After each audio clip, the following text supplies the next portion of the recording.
चिंतन श्री गुरुदेव दत्त. सर्व माझ्या सद्गुरू बंधू भगिनींना, आपण जो हा उपक्रम मी सुरू केला आहे की तो महासुखाचा निवदा पावे, या परमपूज्य सौ शकुंतलाताई आपटे या पुस्तकातून आपण पाहत आहोत. मध्यंतरी माझी तब्येतच बरी नसल्याने बराच विलंब होत आहे, क्षमा असावी. आज आपण अस्तित्वच सुखमय असते याच्याबद्दल, इथूनच ना काही अस्तित्व सुखमय कसे असते ते पाहिले. आणि आज आपल्याला भगवत दर्शनाचा बोध हे पाहायचं आहे. तर परमपूज्य श्री अंबुराव महाराज नावाचे एक थोर संत चिमर संप्रदायात होऊन गेले. परमपूज्य श्री भाऊसाहेब महाराज उमदीकर हे त्यांचे सद्गुरू होते. ही सर्व संत मंडळी फार पोहोचलेली होती. एके दिवशी श्री अंबुराज महाराज आपल्या सद्गुरूंकडे म्हणजे श्री भाऊसाहेब महाराजांकडे गेले आणि त्यांना म्हणाले की महाराज, मी पहाटे 4 वाजता ध्यानाला बसतो. त्यानंतर दिवसभर मला काहीही काम नसते, तेव्हा मला काहीतरी काम द्यावे. श्री भाऊसाहेब महाराजांनी त्यांना त्यावर विचारले की काय देऊ तुला, व्यवहार देऊ काय? तर श्री अंबुराव महाराज म्हणाले की व्यवहार नको, आपण मला नामच द्यावे. ते ऐकल्यावर श्री भाऊसाहेब महाराज म्हणाले, बरे घे, आजपासून तू अमुक अमुक नाम घेत जा. असे म्हणून त्यांनी श्री अंबुराव महाराजांना नाम दिले. ते समर्थ सद्गुरूंनी दिलेले शक्तियुक्त नाम होते. आणि श्री अंबुराव महाराजांची पूर्वतयारीही तशीच होती. ती श्री अंबुराज महाराज नियमाने सतत नाम घ्यायला लागले. त्यामुळे असे झाले की ते ज्या ज्या गोष्टीकडे वस्तूंकडे बघायचे त्या त्या गोष्टीभोवती त्यांना स्वच्छ प्रकाश दिसायचा. ती संपूर्ण वास्तूच त्या दिव्य प्रकाशाने वेढलेली आहे असे त्यांना दिसायचे. कोणत्याही वस्तूकडे, दाराकडे, माणसाकडे जरी पाहिले तरी त्याभोवती त्यांना प्रकाशच दिसायचा. पुढे पुढे तर त्यांना समोरचे सगळे दृश्य प्रकाशमयच दिसू लागले. त्यामुळे त्यांच्या मनात आले की सद्गुरूंनी मला नाम दिले आणि माझे डोळे बिघडले. हे असले कसले नाम, शरीरावर विपरीत परिणाम करणारे, याला काही अर्थ आहे का? म्हणून ते पुन्हा श्री भाऊसाहेब महाराजांकडे गेले आणि त्यांना म्हणाले की महाराज, हे काय हो नाम दिलेत? ते ऐकून आणि त्यांना समोर पाहताच त्यांची स्थिती जाणून श्री महाराजांनी विचारले, काय रे, काय झालं? अरे, नाम दिल्यानंतर तुला जे दिसत आहे ना, तेच तर श्री भगवंत आहेत, तेच तर त्यांचे स्वरूप आहे. उभा निसरडा कडा. म्हणजे बघा, श्री अंबुराव महाराजांनी नामसाधनारूपी योग केला, पण त्याच वेळी त्यांच्यापाशी बोध नव्हता. आपल्याला जे अनुभवाला येत आहे ते काय आहे याची त्यांना काहीही माहिती नव्हती. त्यामुळे साधनेत काय चालले आहे हे कळत नव्हते. नुसताच प्रकाश दिसत होता, पण तो प्रकाश काय आहे हे समजण्याकरता बोध झालेला नव्हता. योगाची अनुभूती कळायलाही बोधाची युक्ती लागते. युक्ती सापडली की मात्र दिलेले नाम आणि अनुभवाला आलेला प्रकाश यांचा उलगडा होऊन बोध प्रकाशित होतो. यासाठी श्री माऊली म्हणतात की जो युक्तिपंथे पार्था चढे मोक्ष पर्वता. मोक्ष पर्वताचे आरोहण हे सद्गुरू प्रदत्त युक्ती पंथाचेच करावे लागते.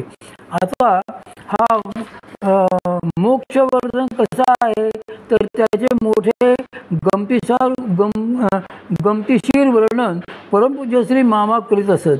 ते म्हणत की त्या पर्वताला निसरड्या चढणीचा मोठा उभा कडा आहे आणि आपल्याला तो चढून त्याच्या माथ्यावर जायचे आहे. ही फार अवघड गोष्ट आहे. कल्पना करा, साधे श्री दत्तधामला जरी वळणे घेणाऱ्या पायऱ्यांनी वर चढत गेलो तरी जीवाची फाकफूक होते. वरती पोहोचल्यानंतर हुश, आलो एकदाचे वरती असा विचार मनात येतो. मग हा मार्ग तर एकदम खड्या निसरड्या चढणीचा आहे. या मार्गाने आपण माथ्यावर कसे चढू जाणार? नेटाने थोडे अंतर पुढे गेलो तरी घसरून पुन्हा 10 पावले मागे येण्याचीच पाळी अधिक येणार. त्यामुळे चढण्यातला उत्साह संपून जातो. एवढा सगळा बेलाप कडा चढण्याचा खटाटोप कोणी आणि कसा करायचा असे मग वाटायला लागते. सद्गुरूंचा वशिला. पण येथे एक लक्षात ठेवावे की या मार्ग चढणीखाली युक्ती जर आपल्याला कळली तर ते सोपेच आहे. यातली एक युक्ती अशी आहे की येथे आपण पर्वतमाथ्यावर चढायचे नसते तर आपले सद्गुरूच आपल्याला चढविणार असतात.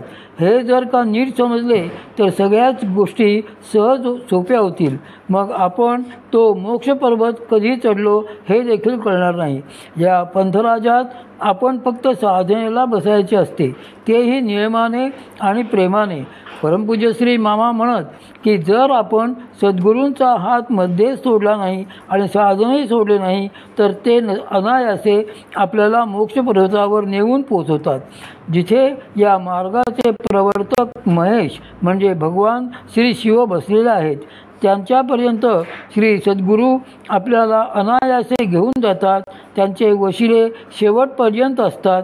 त्यामुळे ते मधल्या प्रत्येक द्वारपालाला सांगतात की अहो हे माझेच लेकरू आहे, त्याला सोडा. असे त्यांनी सांगितले की ते द्वारपाल त्या साधकाच्या चित्तावर उठलेला सद्गुरुकृपेचा शिक्का नीट निरखून बघतात आणि सद्गुरुकृपा झालेली दिसली तर हे पक्के वशिल्याचे टट्टू आहे, याला आत जाऊ द्यावे असा सुज्ञ विचार करून त्यांना बेलाशक पुढे जाऊ देतात. भगवान श्री शिव हे परमकृपाळू आहेत, परमांशात आहेत आणि शरणागताला पटकन स्वीकारणारे आहेत. ही भगवान श्री शिवांची वैशिष्ट्येच आहेत. म्हणूनच त्यांना भोळा सांब असे देखील म्हणतात. ते प्रेमाने सरळपणे विनवणाऱ्या कोणाचेही ऐकतात. पण त्यांच्या प्रसादाचे द्वारपाल मात्र केवळ त्यांचेच स्वरूप असलेल्या सद्गुरूंचे ऐकतात. साधक हा जर खरा सद्गुरू भक्त असेल तरच ते त्याला पुढे सोडतात, नाहीतर नाही. सिद्धी देवतेला आज्ञा. सद्गुरू श्री माऊली पुढे सांगतात की यो एराव योगस्थिती जया सांडे तो वायाचे गाव हव्यास ही पडे परी प्राप्ती कही न घडे संन्यासाची. ज्याला संन्यासाची प्राप्ती व्हायला हवी असेल त्याने आपली योगनिष्ठा साधननिष्ठा खंडू न देता या मार्गाची वाटचाल करीत सगळे लौकिक अलौकिक हव्यास सोडले पाहिजेत. परमार्थ वाटचालीत ज्या सिद्धी समोर येतील त्यांचा फंद सोडला पाहिजे. मात्र अशा प्राप्त झालेल्या सिद्धी सोडून देणे देखील वाटते तितके सोपे नसते. जीवाला त्यांचेही मोठे आकर्षण असते.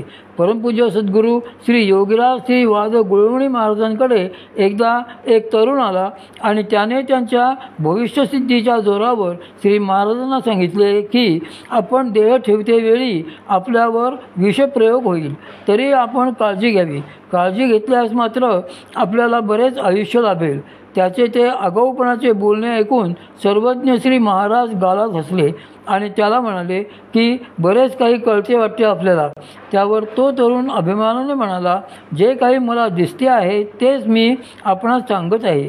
त्यावर परत हसून श्री महाराज चांगले आहे असे म्हणाले आणि त्याचवेळी त्यांनी त्या तरुणाच्या सिद्धीला म्हणजे त्या सिद्धीच्या देवतेला असे सांगितले की तुम्ही बाहेर व्हा, एक शब्दही याच्याशी बोलू नका. त्यांच्या आज्ञेप्रमाणे ती सिद्धीची देवता त्वरित बाहेर गेल्यावर श्री महाराजांनी त्या तरुणाला शांतपणे म्हटले की हं आता बोल. त्यावेळी मात्र त्या तरुणाला अजिबात काही सांगता येईना. श्री महाराजांच्या आज्ञेवरून सिद्धीची देवता बाहेर निघून गेल्यामुळे त्याची फारच पंचायत झाली. त्याला काहीच सुचेना. सिद्धी परत दिली. तो तरुण त्यावेळी जेमतेम 18-20 वर्षाचा होता. तो असा हताश होऊन निमूटपणे बसलेला पाहून श्री महाराज शांतपणे त्याला म्हणाले की कशासाठी तू हे सगळे खेळ मांडले आहेस. त्यावर तो तरुण म्हणाला, पण का फायदा घेऊ नये याचा. जर माझ्या कर्मात ती सिद्धी असेल तर मला ती घालवायची नाही. माझी इच्छा जर त्या सिद्धीचा वापर करण्याची आहे तर आपण ती का नाहीशी केली.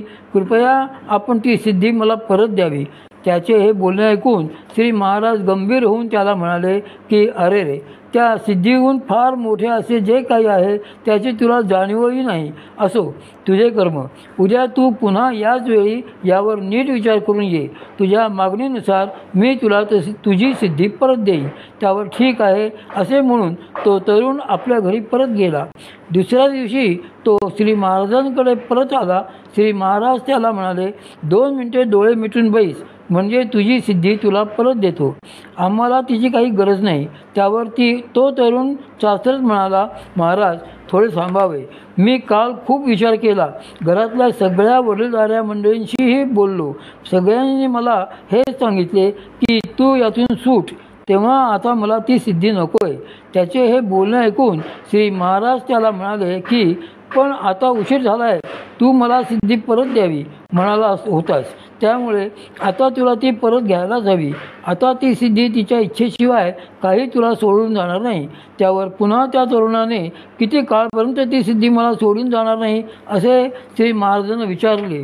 तेव्हा श्री महाराजांनी सांगितले की तुझ्या वयाच्या 47व्या वर्षापर्यंत ती सिद्धी तुझ्याजवळ राहील.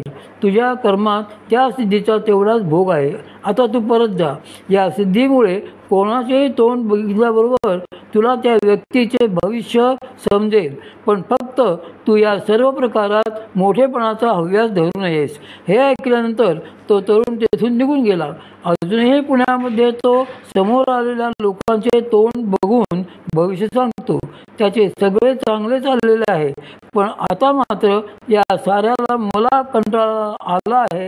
हे सगळे कधी सुटणार असे वाटायला लागले आहे, असे त्याचे म्हणणे आहे. आता